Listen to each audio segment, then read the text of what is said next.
Hotel पडलेला आहे भाऊंचा मडकी देवगड. बघू आपण आता तळ्यात खाली. पाणी खराब आहे.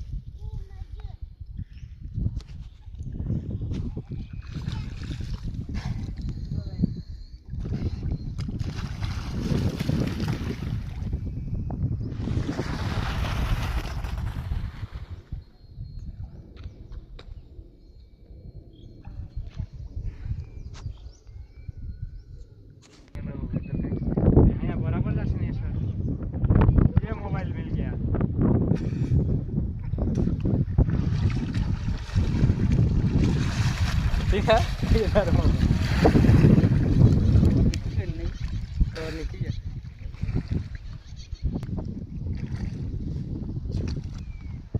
अरे भाऊचा पोट फाटला होता. इकडं कामावर आलेले आहे इकडं. आपण काढून दिला त्यांचा फोन तळ्यामध्ये. काल चक्कर मारताना फोन पडला. त्याच्यामुळे तळ्यावर विहिरीत व्यवस्थित खिशात ठेवून व्यवस्थित काम करा जेणेकरून आपलं नुकसान होणार नाही. आणि असंच काही काम असेल, पाण्यात पडलेलं फोन असेल, पाण्यात पडलेलं काही सोन्याची वस्तू असेल, पाण्यात पडलेली मोटरी असेल, शेततळे लिकेज असेल किंवा मातीत नांगटीत पडलेले फोन असतील, ऑल महाराष्ट्र अंडरवाल संपर्क करा 9765 95 54 56 या क्रमांकावर. व्हिडिओ आवडल्यास लाईक करा, शेअर करा. प्रत्येकापर्यंत नंबर पोहोचला पाहिजे. जय हरी. रामकृष्ण हरी.